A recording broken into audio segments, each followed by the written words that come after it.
Yes, everybody, this is Stephen Howson. This is FullTimeDEVILS. This is the Brighton preview, and today I am joined by the legend that is John Shin, and I'm also joined by the legend that is Paul Rant. You won't find him on Twitter anymore because he's decided he doesn't like that no more, but you can, like me, go and get yourself on his podcast and you can go and get on there and you can listen to all the top United chatter that's on there. We'll throw a link in the description. If you're in the market for a United podcast, Rantcast is the place to go.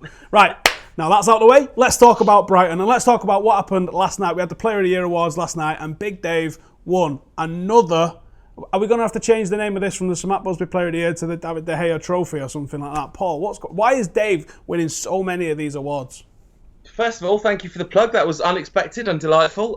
Secondly, it is a matter of significant embarrassment. There was a picture on the United's official Instagram account, and it should just have been captioned the banter era, and it was the 4 times that he was handed the Sir Matt Busby trophy. Now, of course, in the last couple of seasons, we've actually started winning trophies, and last season, an outfield player won the award. Is mind-boggling. I don't even remember how that works. The thing is, there's 2 things. One, I think this is the least embarrassing time he's ever won it. That's my take on it, because this is our best season in terms of league form since Sir Alex retired. We won those 2 trophies last season. We've had a very good FA Cup run this season, and we have played some fun football at periods this season, and there have been good performances from outfield players. I think if Romelu Lukaku hadn't had the dip that he had in the middle of the season, he'd have been arguably a good shout for the award this season. But there are no definitive alternative candidates, partly because we're slightly embarrassing, and partly because David De Gea is simply extraordinary at what he does. He's the best in the world. I think he's the best I've ever seen in my lifetime.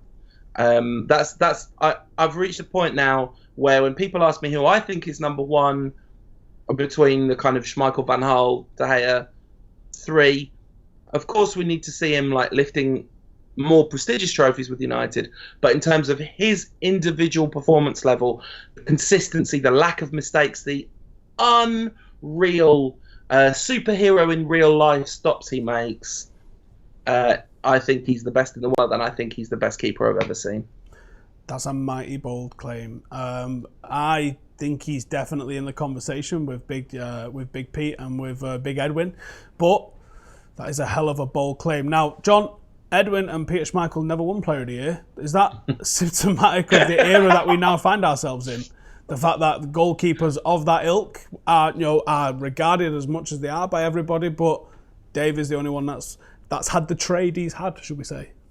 I think in terms of the actual trophies, the Sir Matt Busby Award trophies, maybe you might even say that David De Gea has found himself in some sort of a blessing in disguise moment, considering the fact that we went through such a tumultuous period after Sir Alex Ferguson left.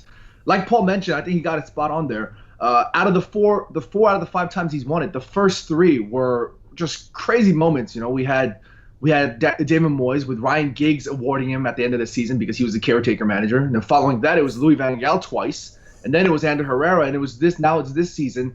And I think out of the 4, this is probably the best in terms of the transition. You know, Paul got that spot on. But what this kind of tells us now is next season needs to be the most important season for us. I mean, and I'm not trying to make David De Gea a place marker for our progress in terms of the season. You know, just because David De Gea is winning Sir Matt Busby Awards doesn't mean that we're playing terribly. I mean, this season we had great moments, and I think we just need to carry that on a more consistent basis going forward. But next season, irrespective of whether or not David De Gea makes ungodly saves again time after time, it's a place marker in a way that we need to progress further down. And we've been blessed by Sir Alex Ferguson and Eric Steele to have been left somebody like David De Gea. But now is the time for us to really, jump into the market or do what we need to do to make the correct signings that's going to bolster the other departments, the defensive departments, the midfield, the forward, whatever it may be, so that we actually have a much more structured, balanced squad of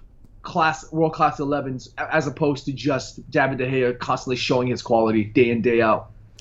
If you like goalkeepers, and I'm sure you do like goalkeepers because everyone likes goalkeepers because they're mental, we've mentioned 2 European winning goalkeepers there in Big Pete and Big Edwin, and there's another one that we've not mentioned, and that's Alex Stepney. If you are interested in what Alex Stepney has to say, we've just started our build up towards the 50th anniversary of that great 1968 European Cup win. I had the honour and the privilege to speak to Alex this weekend, and we released a video yesterday, and you can go and find out exactly what Sir Matt Busby said in the semi-final, 3-1 down in the Bernabeu, that pushed Manchester United into the semi-final. And Alex is a great bloke as well, so that's a video that you need to check out. We will throw a link to that in the description. Right, back to modern day issues then, and Romelu Lukaku picked up an injury last weekend, and everyone kind of held their breath a little bit as we was like, now what we're going to do. It looks like he will be back in time for Chelsea. He's played a lot of football this season. I don't think he's going to be rusty before he gets into that, but it looks like he will be back for Chelsea. This gives some youngsters an opportunity, and by youngsters, I'm talking about Anthony Martial and I'm talking about Marcus Rashford. Paul, do you have a preference of which of those you would like to see taking the role of the number 9 for United? Or have you got somebody else in mind, a little bit outside the box, like, I don't know, Fellaini or something? I refuse to be trapped by your wily ways into stating a preference between Marcus Rashford and Anthony Martial, 2 players who have to remain firmly equal in my undying love. At least until Martial. Is it like you have to pretend that like, I don't have a favourite, but it's definitely that one. Yeah, exactly. The thing about, I mean, it's going to be Marcus Rashford. Like that. This isn't a discussion. We can have fun chit chats. Oh, isn't this an interesting subject for debate? But Jose Mourinho is not picking Anthony Martial up front. Has he done it once in 2 seasons? Maybe once, maybe twice. But Rashford's the go-to cover for Lukaku. I don't know whether some of it is about the politics of Mourinho's position. So Martial is a player who the fans love, but if we lose him, that'll be spun as, he didn't love United enough to stay. Marcus Rashford, you have to treat with kid gloves. Jose Mourinho absolutely knows that. I mean, listen, here's a man who is making up awards so he can give them to youth team players so that he can say, look how good I am with the youngsters. I made up an award just to give it to them. And also has created the world's first passive-aggressive end-of-year award, where it's like, I am awarding Scott McTominay for being the only one who deserves my affection. All these other wasters, useless, overpaid millionaires, not listening to Jose when he talks. Scott McTominay listens to Jose. And that's a slight digression. It's a substantial digression, let's face it. I like it. Let's do it. Thank you. No, Marcus Rashford will play up front, and there's absolutely nothing wrong with that. Lukaku, I said a minute ago, I think he would have been runner-up in Player of the Season, and certainly he was outfield Player of the Season for me. He's had a really good start to the season, and he's had a really good last probably quarter, more than a third actually, a good chunk of time that he's been playing well again. And we will miss him because he's really good, but it's easily the player we can most afford to lose in the squad in terms of cover at a very high level. Because don't we all want to see Rashford and Martial playing up front from time to time? We do. We're not going to see Martial, but it'll be nice to see Marcus get a run out. John, do you feel the same way? Do you feel like this is Marcus Rashford's the only one who's going to be given an opportunity? Martial, when he was played there under Louis van Gaal, did pretty damn good as a number 9, didn't he? Yeah, he did, and it's unfortunate that Jose Mourinho doesn't fancy Martial the same way Louis van Gaal did, and that is a hell of a statement. But I don't even think in terms of bolstering the squad in the forward department, I don't even think Jose Mourinho is going to look for any sort of striker next season. I wouldn't mind if he fancied going with Marcus Rashford and Anthony Martial. If all these rumors are true about Martial making a move or trying to make a move to Juventus or wherever, it sucks, but I would really hope to see him stay in and be involved in this sort of rotation alongside Marcus Rashford and Romelu Lukaku in this forward department, because I think we have plenty of quality there, and I think they have plenty of quality to provide that lethality in that front line. Why not? I think we have plenty of other areas we need to take a look at that requires much more priority, like your midfield, like the defensive area, and I think we can leave that for Marcus Rashford and Anthony Martial to take the reins and take it by the scruff of the neck and go push forward next season. It's a big season for them next season as well. John, I think Mourinho's already said he's not going to strengthen in the summer, and the key problem for Martial is Alexis. It's Alexis that opens the door for Martial to leave the club. Not only opens the door, but makes it so. I think I said this last week. I think Martial should leave for his own sake. If I was him, I would, because the route to the first team, given that he's probably third choice up front, and Rashford's kind of the golden one, rightly so, but Rashford's the golden one, so it's going to be Rashford getting minutes when Alexis is not playing, or when Alexis is playing on the right or whatever. I think not only do we not need to make any additions up front, I think we won't make any additions even if Martial leaves. I get that. Sorry, Steve, I just want to make one quick point. That's a great point, and under Jose Mourinho, we've seen that it's hard for players to get a chance, especially when they've already kind of been ousted. You look at a perfect example like Luke Shaw. Once you're out, you're kind of out. Same for Mkhitaryan. Once you're out, yeah, you kind of got yourself back in. But if you show a slightest of glimpse of that errorness or that erroneous or prone to bad performances, you're out. And it sucks for me to even sit here and say that, because I think Anthony Martial has great quality. But I always use the Ashley Young example. If you're Ashley Young, and if you're a 30-somewhat winger from Aston Villa who gets to play as a starting left back for Manchester United, anything is possible for me. I just kind of try and look at it. I kind of try and look at it in a positive perspective. And no, seriously, if you look at it in that way, there was no way in hell that you would imagine Ashley Young being the captain at times and being the leader as left back. You would have never seen that. So I think there's always a chance, but like you mentioned, if you were trying to think of it in a realistic sense, it's a very difficult situation for Anthony Martial, and it'll suck for me to see him leave, but I wouldn't be surprised.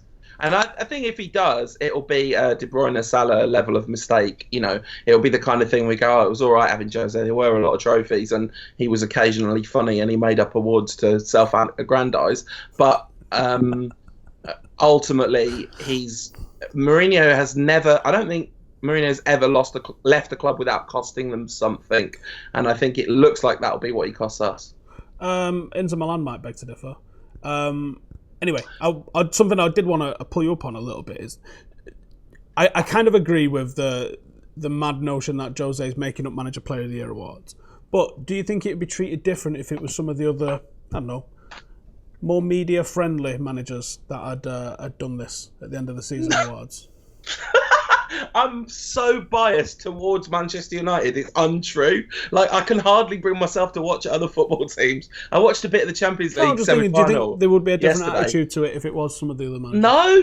No, my goodness, no. It deserves everything it's getting. It's the most blatant, see-through, obvious piece of PR nonsense you'll ever see in your life. I don't think other managers would be treated differently, and I don't think they would deserve the most obvious PR thing ever, even more than trying to make everyone apologise to Harry Kane for a bit of banter.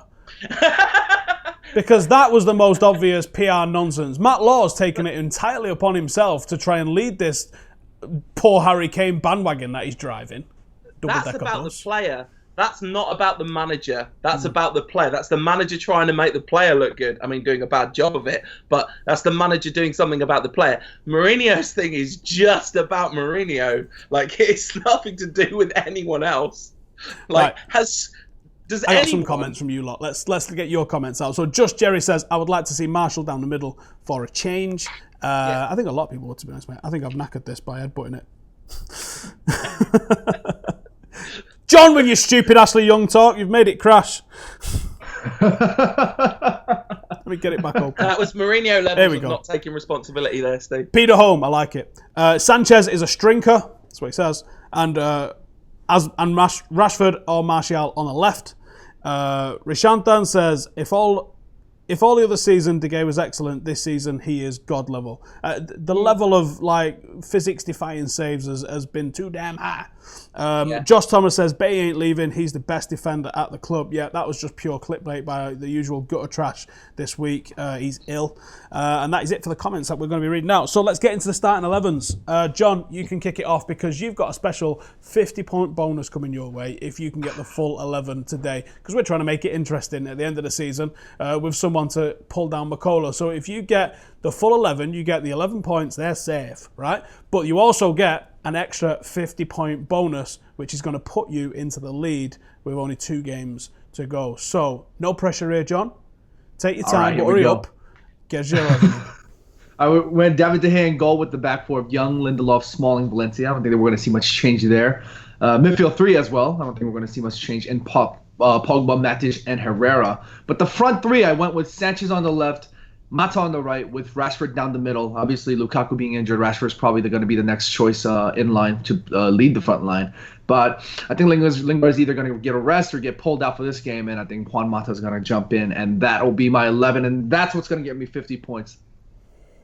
Interesting. I do think Juan Mata's the sort of player that you want to be seeing in a game against a team like this because it's going to be very compact. Paul, are you going any different? What's your starting 11, mate? Yeah, I'm really annoyed that I did my starting 11 at 7 o'clock this morning because Chris sent the request for it at 2:45 in the morning. That's like good for John. He was awake. He got to think about it. But if I thought about it, of course I would have picked Juan Mata. But instead, I've gone with exactly the same team, but with Jesse Lingard up front. I mean, I have to say, Jesse Lingard isn't the worst option when you're looking to break down deep line defences because he combines his obvious kind of physical speed, but he has extraordinary speed of thought when it comes to his movement off the ball. It's the old thing of René Moonenstein making him watch Andres Iniesta videos when he was growing up to learn how to move off the ball. And I think of all Lingard's best qualities, goal celebrations, goals at Wembley, being able to just be like a good lad, those are all very important. Being on fan cams, massive things. One of his very best footballing qualities is his ability to move off the ball, and that can help unlock deep line defences. Because I think, like, if you think about the West Brom game, he might have played in that, which completely invalidates my argument. But one of the worst things about that game was the lack of movement. That there is when we come up against teams that will sit 10 behind the ball, we do tend to revert back to a weird Van Gaal hangover, and players are very static positionally, and we need a bit of movement. But look, I won't be crying if Juan Mata plays, because Juan Mata is also an actual good human. So either way, we win. Right, Paul, what can you tell us about Brighton? Who do we need to be looking out for? Where are the threats, and are they safe yet?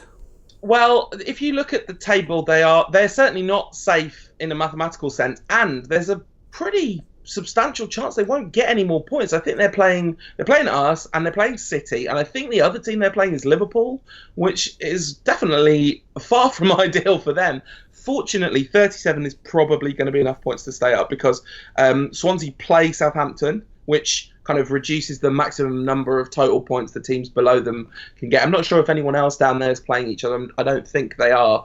But also, you would expect that not all the teams that need to pick up maximum points to drag Brighton back in it will. So I think they're probably safe. And that is an absolutely amazing achievement. I was just talking about nice footballers. Chris Hughton, famously a very decent man, was probably pretty poorly treated during his time at Newcastle, was replaced by Alan Pardew, which is unquestionably counts as being poorly treated. But he's a very decent man, and he's done a very, very decent job at Brighton, because coming up and staying in this division, it's likely going to be 3 teams that were established Premier League teams that all go down this season. That takes the teams coming up from the Championship doing really well. You mentioned key threats. Pascal Gross has been their main man from a creative perspective this season, 8 assists so far. Glenn Murray on 12 goals, but the fire's kind of died down a little bit. A lot of those 12 goals came in a kind of Rooney-esque burst between sort of Christmas and March. Having said that, now he's probably going to score against us. A player that was their main threat in the Championship, Anthony Knockaert, hasn't been able to translate his efficacy at that level into the Premier League, but it is nice to see him get a full season where he plays a lot of football, because he's clearly a talented player. And Izquierdo on the left, the one 90 minutes where they weren't playing us that I've watched of them this season was that game against Arsenal, where they beat him, and he was excellent in that game. So he's clearly got something to be a threat. But if we play to anything like our level, this shouldn't be a problem. Of course, us playing to anything like our level is traditionally a problem. Paul sort of alluded to it there, John, but consistency has not been Manchester United's friend this season.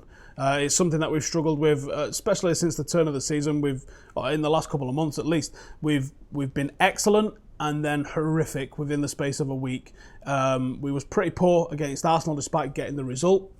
Do you think there's going to be a problem with consistency this week? Do you expect any surprise inclusions in the squad from Mourinho now that second is all but secured?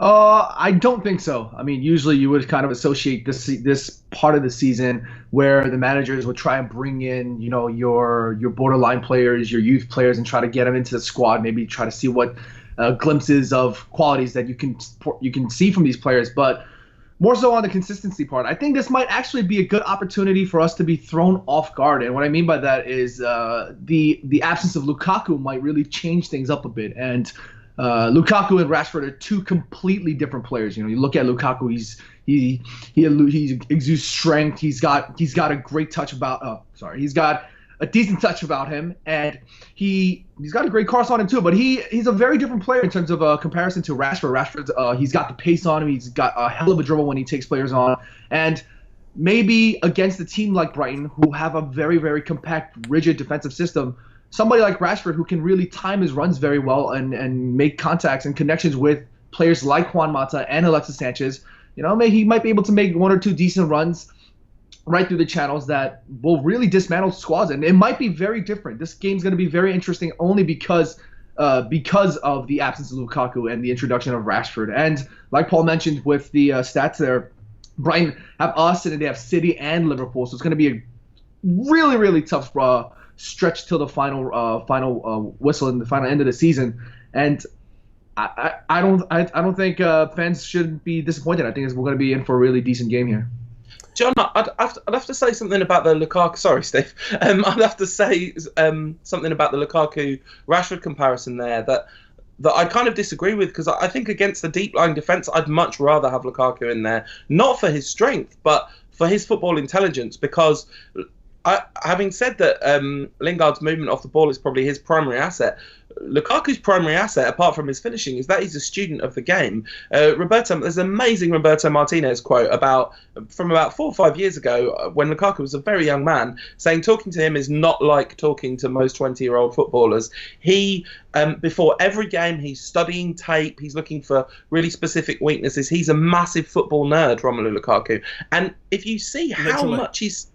Right, he's improved this season. That improvement, I suspect, given if you look at the rest of our attackers, it's not like they're coming on in leaps and bounds from some sort of amazing coaching. I think Lukaku's taking his own game learning to another level. So I actually think we miss him against tough to break down defenses. Yeah, you make a fantastic point. Just to clarify, I would personally prefer Lukaku over Rashford in the situation as well. But given the circumstances, I think we're sort of left with this blessing in disguise again, if you will, from my perspective, in a sense. But what the hell was I going to say? Anyway, let's move on. I just spaced out. John, did you ever have Greggs while you was over in England? What? Did you ever have Greggs? Greg's? No, I'm sorry, no. I had Nando's. Sausage roll over. Right, listen, thank you for joining us. Before we go, I'm going to get your prediction on, I want the score and the first goal scorer, please, John. I'm going to go 1-0. I'm going to go for a Herrera banger. Yeah, cheers. I'm staying up on a Friday night just to watch a 1-0 game. Nice one, John. Paul, give me something unrealistic. All right, 4-0. Yes. First goal scorer, De Gea, up from a corner in the 89th minute, and the referee, there's a massive pylon, and the referee adds on 10 minutes, and then we get our other 3. You said something unrealistic. I would defy you to come up with something more unrealistic than that in that space of time. Oh, I was going to say something really, really, really, really bad then. Really, really, really bad. I just wanted to say a certain something. Team at this end of the M62 doing something at the end of this season, but I won't, because that will get clipped up forever. Right, I'm going to say 2-1 United. I'm going to say we're going to make it way more difficult than it needs to be. And I'm going to say goal scorer is going to be Marcus Rashford. Thank you guys for joining us. Make sure to keep it locked to Full Time Devils for all the usual coverage. And we will see you later.